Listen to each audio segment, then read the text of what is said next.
Gloire à Dieu. Je salue toute l'Église. Au nom de Jésus, que le Seigneur vous garde. Voilà. Je rends grâce à Dieu, Seigneur, nous te bénissons, nous te rendons grâce pour ta parole, qui est une bénédiction pour chacun d'entre nous, qui est la source de toute vie. Nous avons été créés à partir de cette parole, et c'est cette parole qui nous nourrit. Nous te bénissons, permets, Seigneur, que cette parole continue de glorifier nos vies, de te glorifier aussi, de nous transformer tout en chacun. Et que nous soyons vraiment des auditeurs qui ne sont pas oubliés, mais qui gardent ta parole au fond de leur cœur, afin d'être totalement transformés. Je te bénis encore, je te rends grâce au nom de Jésus-Christ. Amen. Voilà, donc le titre du message de ce matin, c'est « Va au bout de tes rêves ». J'irai même au bout, je dirais même au bout de ton rêve plutôt. Va au bout de ton rêve, parce que vous savez, des rêves, il y en a plusieurs. Je ne parle pas de ces rêves-là où il y en a qui se rêvent en disant que j'aimerais bien gagner au loto. Ça, il faut oublier ça, je ne parle pas de ça. Vous savez, il y a des rêves qui viennent de nous-mêmes, de beaucoup de choses, de la convoitise ou autre, mais je parle des rêves que Dieu place en chacun d'entre nous. Il y a des rêves que Dieu lui-même met dans nos cœurs. Et c'est ces rêves-là dont je parle. Parce que quand vous les accomplissez, vous honorez Dieu et vous rentrez aussi dans votre destinée.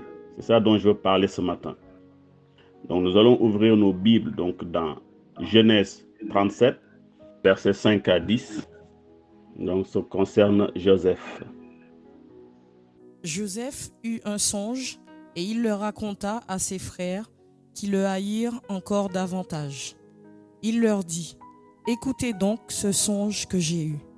Nous étions alliés des gerbes au milieu des champs, et voici, ma gerbe se leva et se tint debout, et vos gerbes l'entourèrent et se prosternèrent devant elle.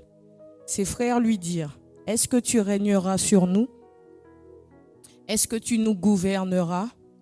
Et ils le haïrent encore davantage à cause de ses songes et à cause de ses paroles. Il y eut encore un autre songe, et il le raconta à ses frères. Il dit : « J'ai eu encore un songe. Et voici, le soleil, la lune et 11 étoiles se prosternaient devant moi. » Il le raconta à son père et à ses frères. Son père le réprimanda et lui dit : « Que signifie ce songe que tu as eu ? Faut-il que nous venions, moi, ta mère et tes frères, nous prosterner en terre devant toi ? » Amen. Voilà, donc je vous parlais tout à l'heure des rêves. Pensez-vous que ce rêve-là soit quelque chose qui est venu comme ça dans l'esprit de Joseph? Non. C'est Dieu qui a placé ce rêve-là, qui a mis ce rêve-là dans le cœur de Joseph. Voyez-vous? Et c'est ces rêves-là dont je parle. Nous pouvons avoir plusieurs rêves dans la vie, mais il y a des choses que Dieu place en chacun d'entre nous.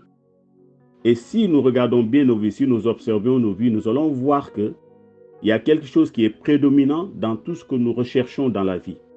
En général, il n'y en a pas 10 000. Il y a un seul rêve, un seul objectif clair qui est dans notre cœur. Et c'est ce rêve-là parfois que quand nous sommes venus à Christ, c'est ce qu'il faut chercher, effectivement, savoir qu'est-ce que Dieu a réellement mis dans nos cœurs. Quel est le projet de Dieu dans nos vies. Et quand nous commençons à comprendre et à discerner, nous allons voir qu'il n'y en a pas 10 000, il y a un seul rêve.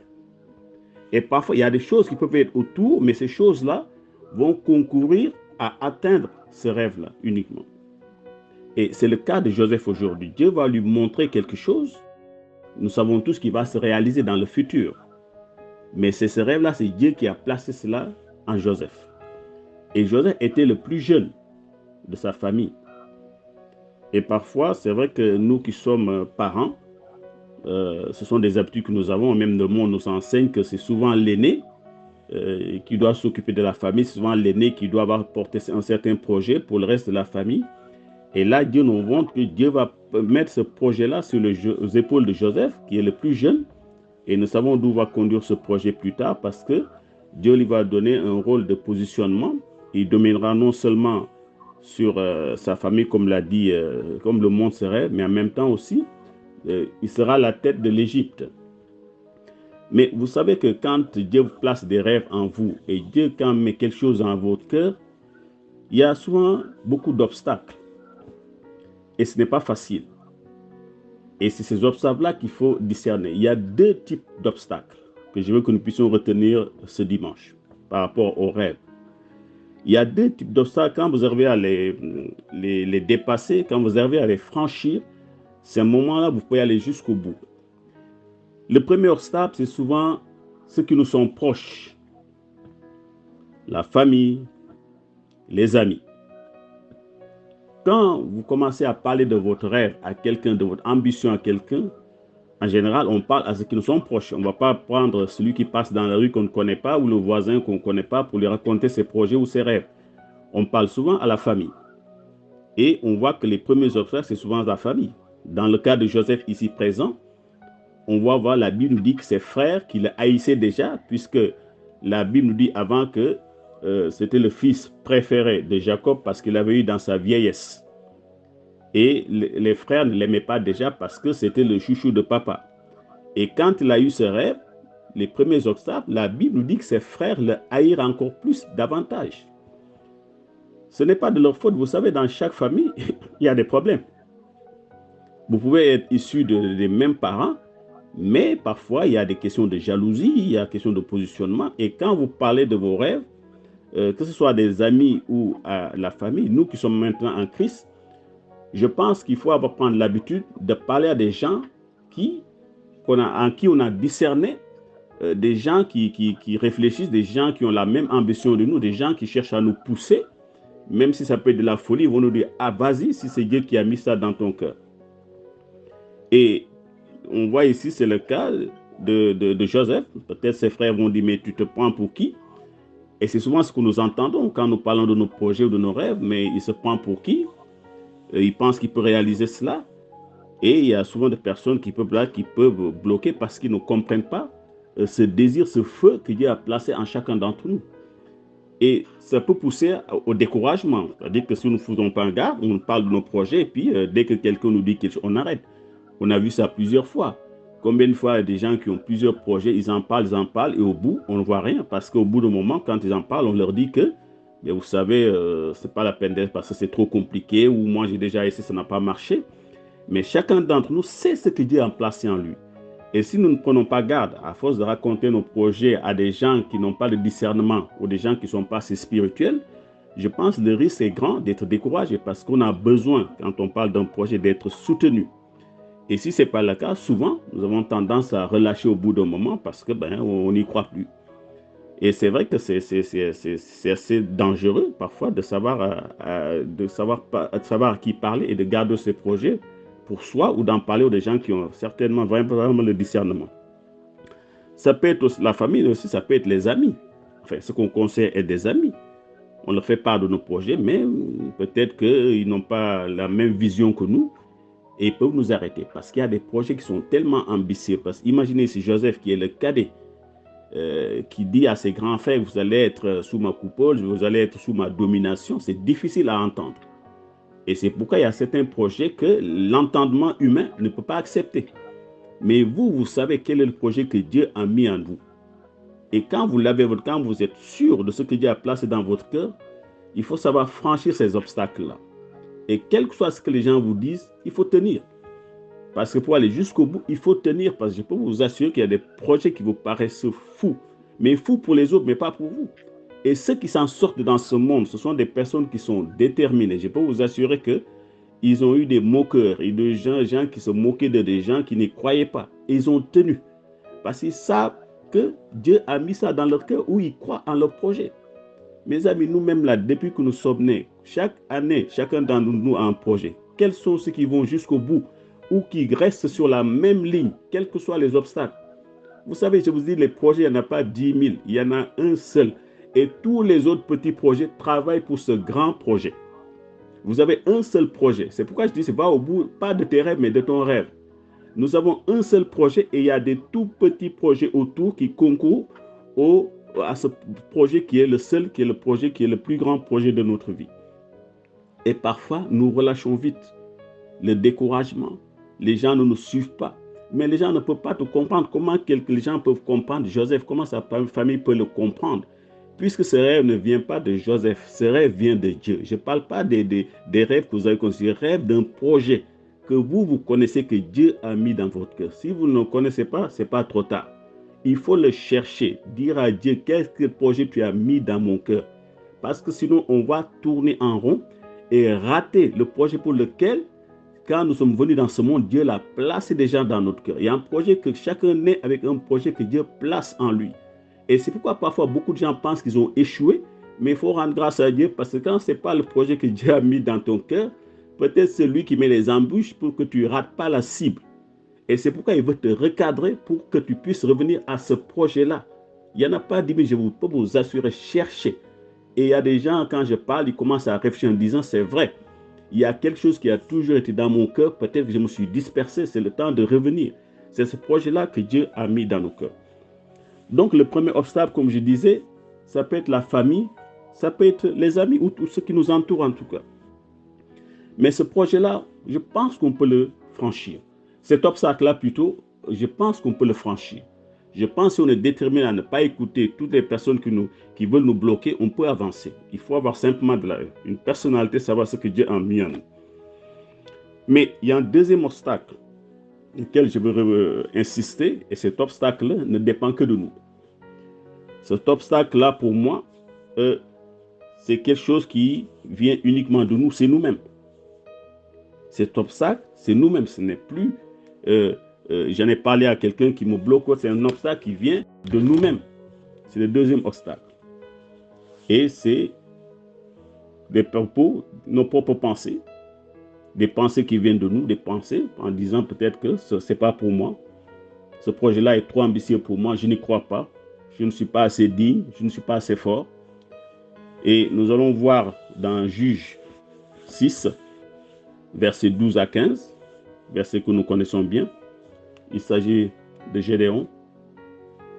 L'ange de l'Éternel lui apparut et lui dit, « L'Éternel est avec toi, vaillant héros. » Gédéon lui dit, « Ah, mon Seigneur, si l'Éternel est avec nous, pourquoi toutes ces choses nous sont-elles arrivées? Et où sont tous ces prodiges que nos pères nous racontent quand ils disent, « L'Éternel ne nous a-t-il pas fait monter hors d'Égypte? Maintenant, l'Éternel nous abandonne et il nous livre entre les mains de Madian. » L'Éternel se tourna vers lui et dit, « Va avec cette force que tu as et délivre Israël de la main de Madian. N'est-ce pas moi qui t'envoie? » Gédéon lui dit, « Ah, mon Seigneur, avec quoi délivrerai-je Israël? Voici ma famille est la plus pauvre en Manassé et je suis le plus petit dans la maison de mon père. » L'Éternel lui dit, « Mais je serai avec toi et tu battras Madian comme un seul homme. » Amen. Verset 16 ans, je serai avec toi et tu battras Madian comme un seul homme. Voyez-vous, dans ce passage-là, on voit que là, c'est Dieu qui est en train de parler à Gédéon. Il lui met ce projet dans le cœur. Voyez-vous, c'est Dieu qui parle. Ce n'est pas quelqu'un qui lui dit que, voilà, Gédéon, c'est Dieu qui est en train de s'adresser à Gédéon.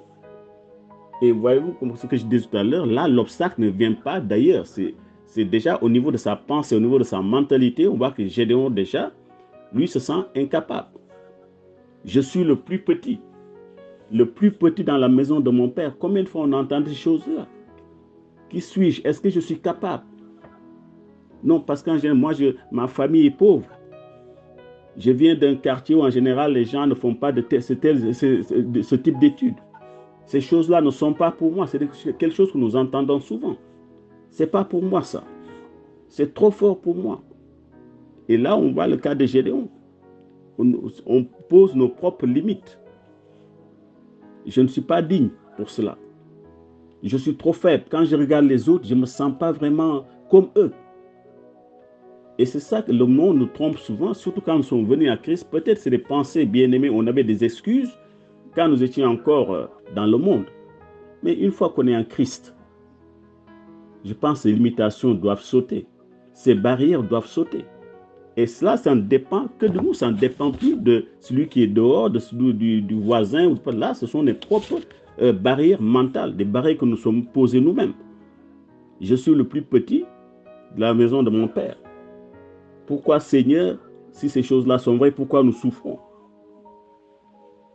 Et c'est là où on lutte, c'est là une lutte continue contre soi-même. Et vous voyez, quand vous prolongez, malgré toutes ces promesses que Dieu lui a faites, Gédéon va même jusqu'à demander des signes à Dieu. Seigneur, si c'est vrai, montre-moi tel ou tel signe. Malgré ce, Dieu lui fait des promesses, il dit, vas-y, tu vas vaincre. Et il va quand même continuer à demander des signes. C'est vous dire parfois l'état mental dans lequel nous sommes. Nous pouvons entendre la parole de Dieu, nous pouvons entendre des promesses de Dieu. Dieu pour nous pousser, comme il a dit à Joseph, vous voyez, Joseph n'a pas discuté. Vous allez voir plus tard, quand vous lisez le parcours de Joseph, il s'est laissé guider par le Seigneur. Et là, on voit Gédéon, malgré le fait que ce soit Dieu lui-même qui a parlé, il continue à discuter. Parce qu'il ne croit pas, il s'est déjà mis dans la tête que ce n'est pas l'homme qu'il faut.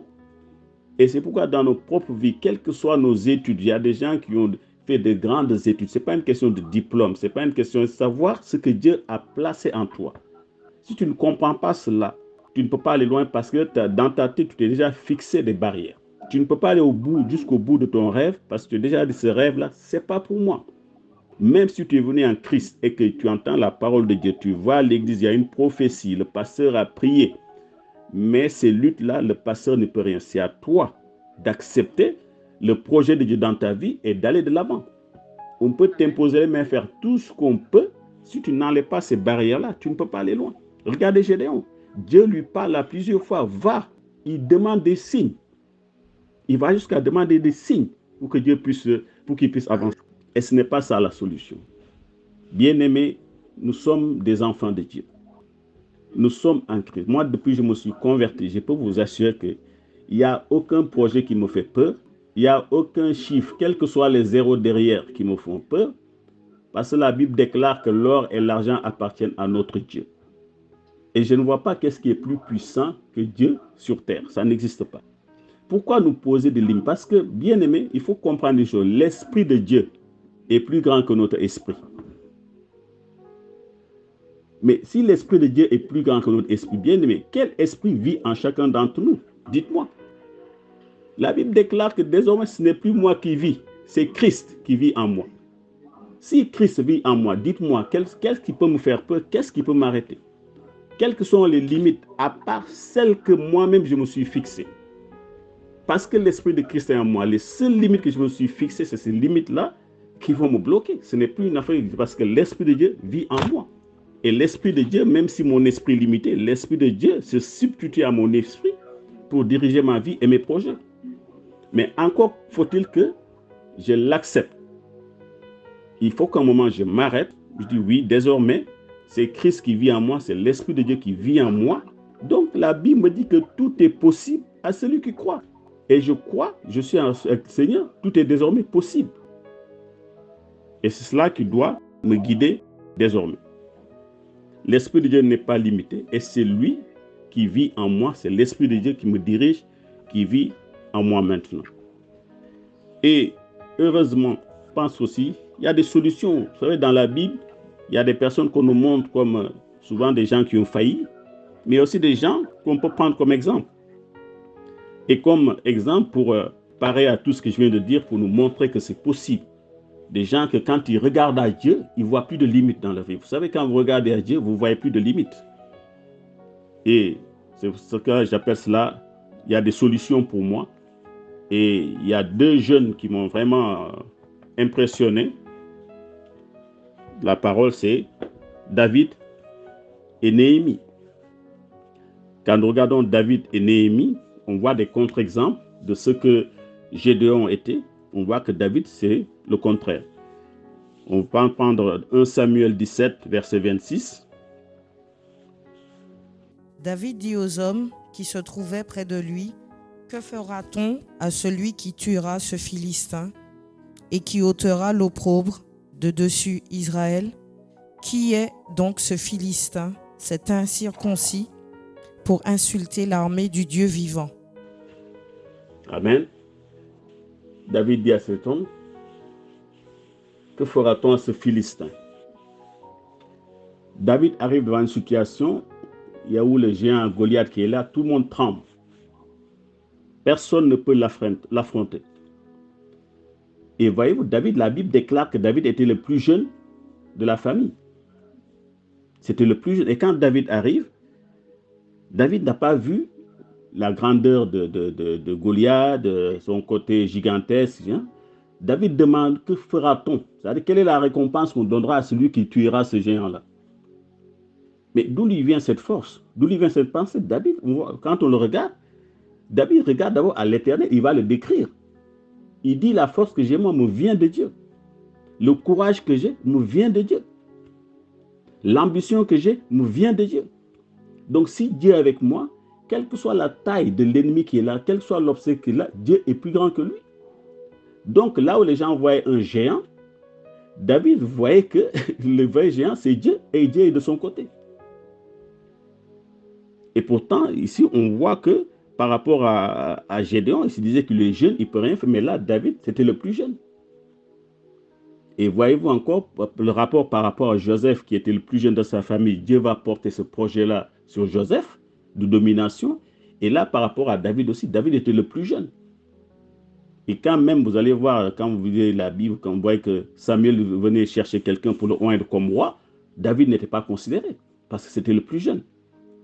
Et David, ici, quand il vient, il ne voit pas Goliath comme quelqu'un qui peut anéantir Israël. Il voit Goliath comme une proie. Parce que David dit, mais Goliath, il ne sait pas qui je suis. J'ai l'Éternel de mon côté. J'ai Dieu de mon côté. Donc si j'ai Dieu de mon côté, Goliath ne peut pas tenir. Parce que Dieu est plus puissant que Goliath. Toujours dans 1 Samuel 17, verset 28. Eliab, son frère aîné, qu'il avait entendu parler à ces hommes, fut enflammé de colère contre David.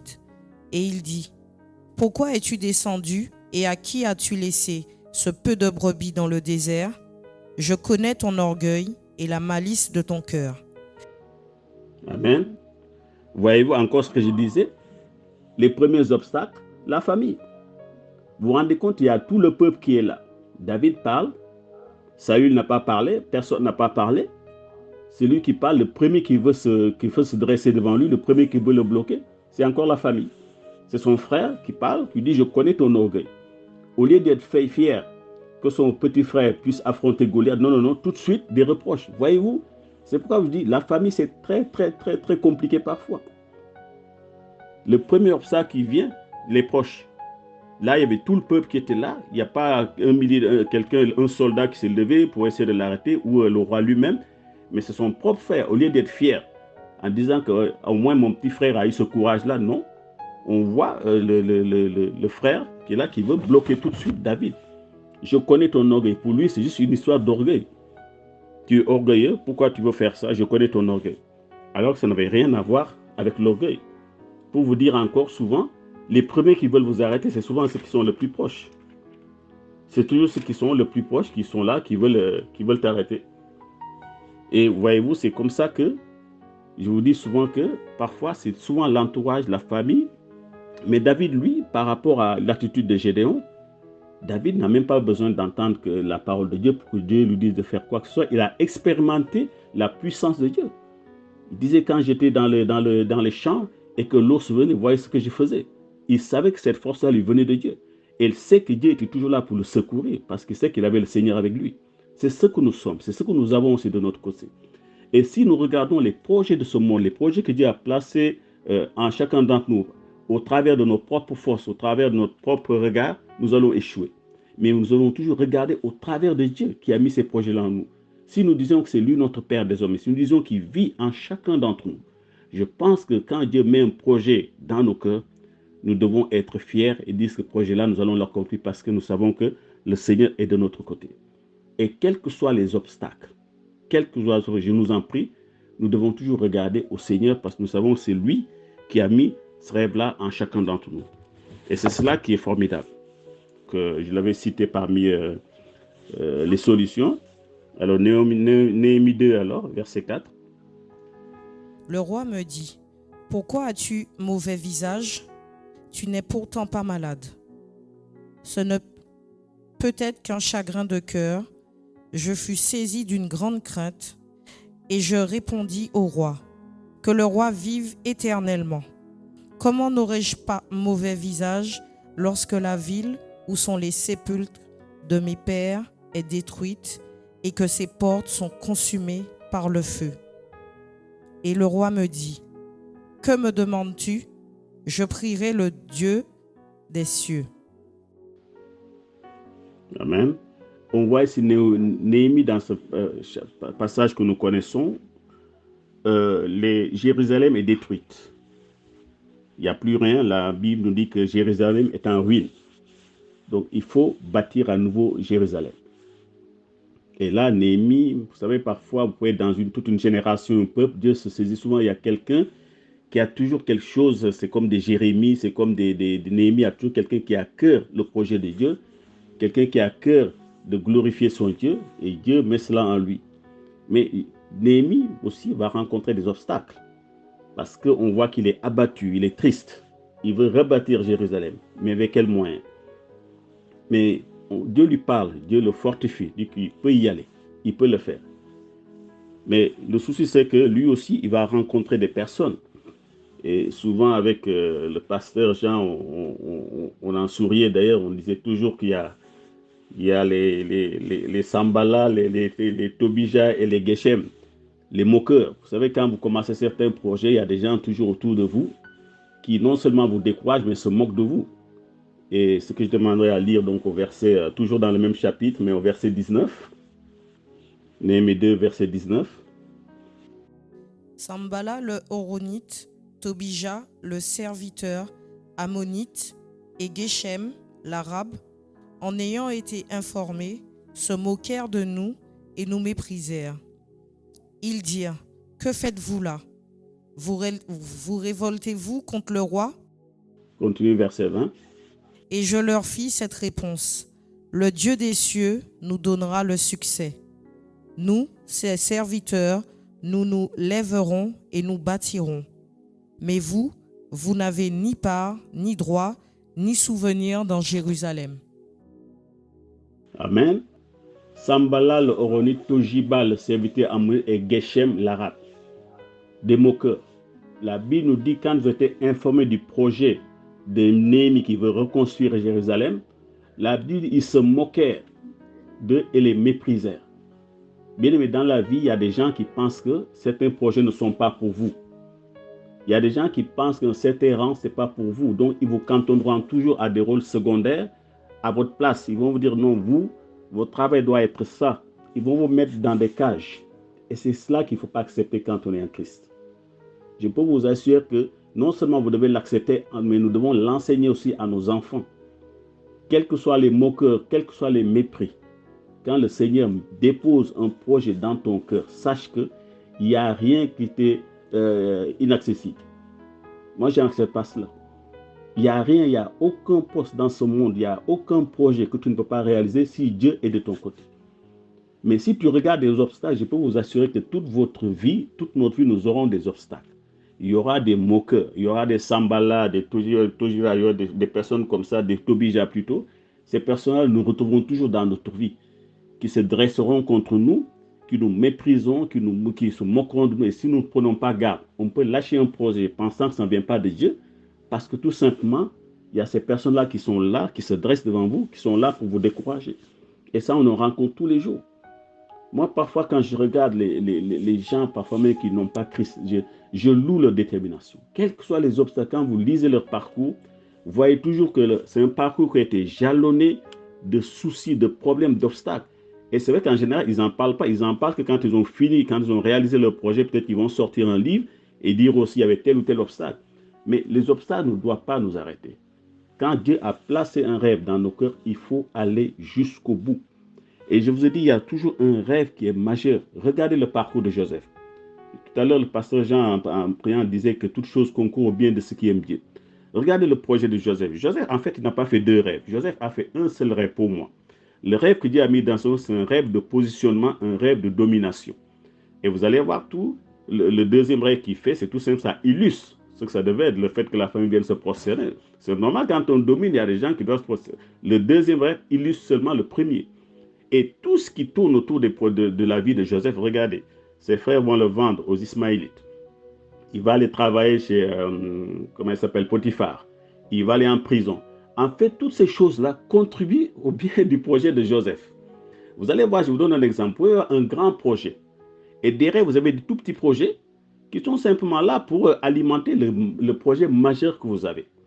Je vous donne un exemple terre à terre. Hein. Quelqu'un qui dit, ben, moi j'ai un crédit de temps, j'en ai pour 5 ans, mais je veux le payer dans l'année qui suit. Ben, on peut faire, j'ai un boulot majeur, après j'ai fait des petits boulots de gauche à droite, mais les petits boulots que j'ai là, ce n'est pas le projet. Le projet, c'est que j'ai mon travail, j'ai mon objet, mais les petits boulots que je fais de gauche à droite, ou les petites choses que je cherche, c'est seulement pour venir alimenter mon projet majeur que j'ai à partir de tel délai, je veux sortir de telle ou telle situation. Donc, Joseph, c'était cela en fait. Tout ce qu'il y avait autour, on peut penser que c'était des malheurs. Non, ce n'est pas des malheurs, parce qu'il n'avait pas été vendu aux Ismaélites, il n'irait pas chez Potiphar. S'il n'était pas parti chez Potiphar, il ne serait pas allé en prison. S'il n'était pas allé en prison, il n'allait pas rencontrer la personne qui va le présenter finalement à Pharaon. Vous voyez, toutes ces choses-là, parfois Dieu met ça dans votre cœur, autour de nous, pour alimenter notre projet. Donc, dans le projet que tu as, le rêve que tu as, parfois des obstacles surviennent. Parfois, Dieu te bouscule. Tu as l'impression que tu sors de ton projet, mais tu ne sors pas. En fait, ce sont parfois des petits obstacles, des petits soucis qui sont là, mais qui font partie du projet de Dieu. C'est pourquoi il est bon parfois de sonder profondément Dieu. Dans le projet, dans le chemin que nous sommes en train de suivre, parfois il y a des obstacles qui viennent du diable et des choses parfois qui viennent de Dieu que paraissent comme des obstacles, mais en fait, ces obstacles-là servent à notre projet en finalité. C'est après coup qu'on comprenne. C'est pourquoi il est bon de tenir pendant ce temps. Vous voyez, Joseph a tout fait. Il aurait pu rester chez Potiphar tranquillement. S'il était resté là-bas, il aurait pu faire tout ce que la femme de Potiphar lui demande. Joseph ne serait jamais en Égypte. Jamais en Égypte. Et parfois, ce sont des choses que nous devons comprendre. Dans le projet majeur que nous avons, il y a des tout petits projets qui sont là, des choses qui nous arrivent. Nous pensons que ça sort du projet, alors ça ne sort pas du projet. Le projet de Joseph va se réaliser. C'était un positionnement de domination que Dieu lui avait donné. Il sera la tête de l'Égypte, comme Dieu lui avait montré. Son père et ses frères viendront, comme il avait dit, se prosterner devant lui, parce que Joseph était pratiquement le vice-premier ministre de Pharaon. Donc c'est lui qui gérait l'Égypte. Et tout ce que Dieu lui avait montré dans ce rêve-là, s'est réalisé. Donc tout ce qui était autour, parce que quand vous pensez, partez du rêve que Dieu lui a montré et les obstacles que Joseph a eu dans sa vie, on a l'impression que ça n'a rien à voir. Parce que quand on voit ces rêves, on a l'impression que Dieu nous a montré le rêve et le lendemain, on a vu ce rêve dimanche et lundi, se réalise. Il y a des gens qui disent qu'entre le rêve et la réalisation, il y a eu 25 ans. Donc parfois, ça peut paraître long, mais quand Dieu donne un projet, ce projet-là, quoi qu'il arrive, quelle que soit la difficulté, Dieu fait tout pour que le projet aboutisse. Parfois, même contre notre volonté, Dieu est en train de il va nous faire subir de telles choses pour que nous puissions arriver à réaliser ce projet, parce que c'est un projet qui ne vient pas de nous, c'est un projet qui vient de Dieu.